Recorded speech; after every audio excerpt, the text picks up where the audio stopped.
Hello friends, time for an update on your giant pumpkin plants.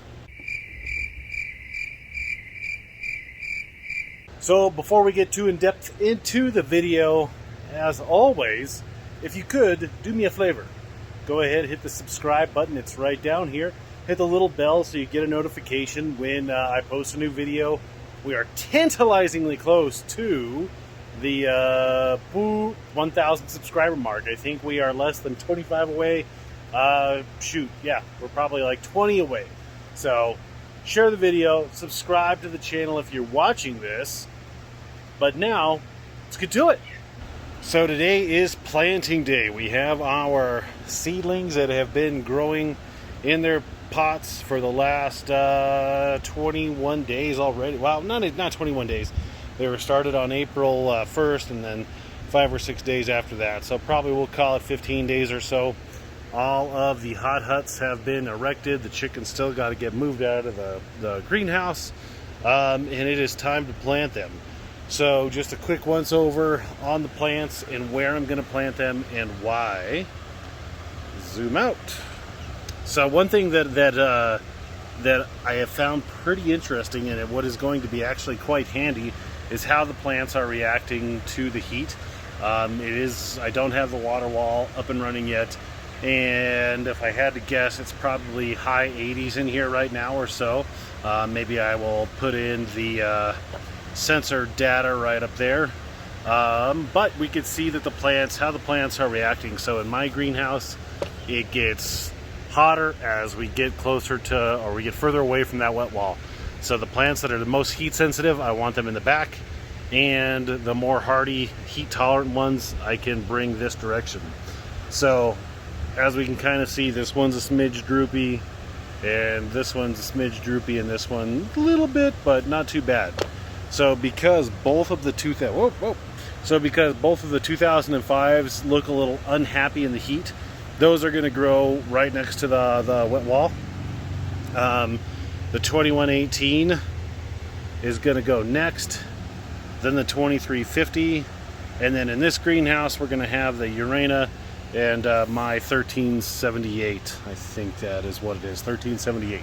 So let's, I'm going to go ahead and move these, and then I'll show you how I do it. We'll make it quick. Okay, so here is how I transplant my starts into the pumpkin patch. You need just a handful of things. I use the Ron Wallace Wow starter packs, some azos, some mycorrhiza, and some worm castings. I snagged these from my local nursery. They're the Sun Grow Black Gold. I usually use the Buckaroo brand super fancy worm castings. They were out of stock, and I got these. This is my last set of plants, the 2118 Baron. I do not recommend this black gold worm castings. It looks like probably about 75% cocoa and maybe 25% worm casting. So if you're looking for good worm castings, don't use those. So the process is extremely simple. We're going to dig a hole. Once the hole is dug, we're going to put in one of the packs, sprinkle in some azos, some mycorrhiza. I'll cut open the bag, and then we'll put it in the hole, and it's pretty straightforward. This is not rocket science. This is the center point of the hoop house, so I put one on each side. After about 6 weeks or so, one is chosen, and then we go. Something that will be addressed is like this plant got a little leggy, and the vine runs the opposite way of the first true leaf, so this is the first true leaf. So if I planted the plant just like this, the vine would want to go that way. So I'll spin it around, and then I will support the the stem a little bit so that it doesn't just sink,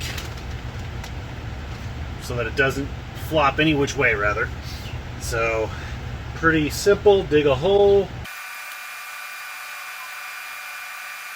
Okay, so once you got the hole dug, you think it's pretty good, give it a test fit. That looks pretty good. A lot of seed packages, an old wives' tale is that you make a big giant mound. Some people do. I don't think it's necessary. We're not planting a bunch of seeds and having them kind of go down and out. This is a very controlled grow, so we don't need a mound. I take one pack and I put it in the bottom, and then I take some little bit of azos, I sprinkle that in the hole, some myco, sprinkle it in the hole. Then I take my worm castings and I put half the bag around the perimeter, so that way when I backfill I can put the worm castings next to the plant. So now this part, you know, sometimes I'll put the paint stick in, or I'll get a little fancier with how I cut the bag off, but you know, this year I'm just in a hurry right now actually, so I'm just gonna slit the bag. I'm gonna support this vine a little bit, or that stem, because I am paranoid. It's so whittled, so wonky. And I'm just slicing the bag and I'm ripping the bag open. I'm not cutting into the bag because I don't know if you can see that, but the roots are all forming nicely right there, and I don't want to cut those roots. So then again, direct contact on this nitrifying bacteria is better. There we go. Pour the rest in there. I'm going to put the bag, cut it back on, put it all on there, and there we go. So now the tricky part is trying to put the plant in the hole without your whole root bundle breaking up. Some plants are heavily rooted, like one of the 2005s. That whole thing was rooted and it held together really nice. These haven't been in here long enough to really root this ball all together, so the chances of it kind of breaking up a smidge are decent. When I'm doing it by myself, I put the knee on my bag, and then I try and get one hand under each side and just pull it off. You'll see a little came off the bottom. I've got my first true leaf pointing towards me, so the vine run towards you, and there we go. By golly, good thing the camera was rolling. That was the best one yet. So I put in then 1, 2, 3 of the Wallace packs in there. A little more of that. You can't have too much. Most things you don't want to be a moron, but this you can be. A little moron isn't bad. And then I'm going to take the worm castings and I kind of push those in first. And I knead in the bottom of the hole a little bit, seed it, and now I mound it up a little bit. Now I'm going to take some of the dirt and encourage the stem to lay towards you guys. It's warm. It's probably 90 degrees in here, more so. So don't do that when it's cold. You might snap that stem. But since it's pretty warm, I can gently angle it towards you to help it go in the right direction. And now I'm just going to dig a little bit of a trench. And there you go. So now I'm going to do that with this one. Maybe we'll get a different angle so you can see some different things.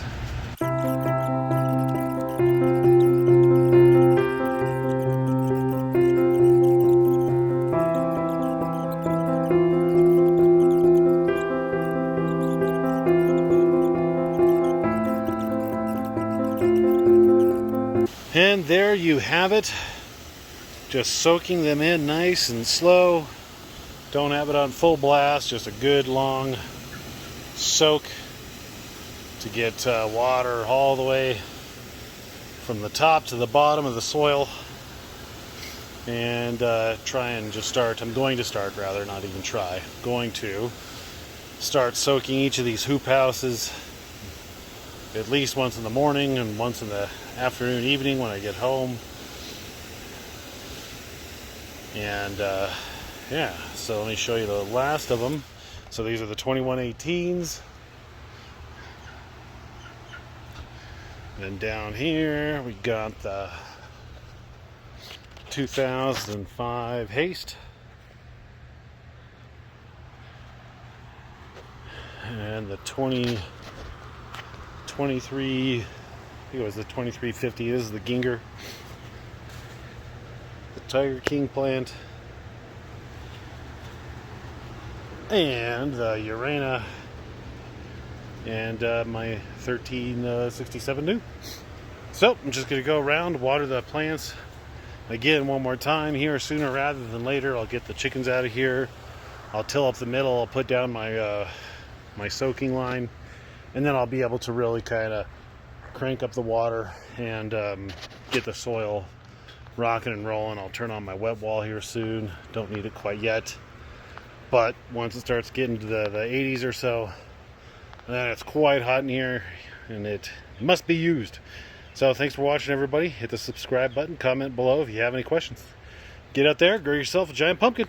See you next time.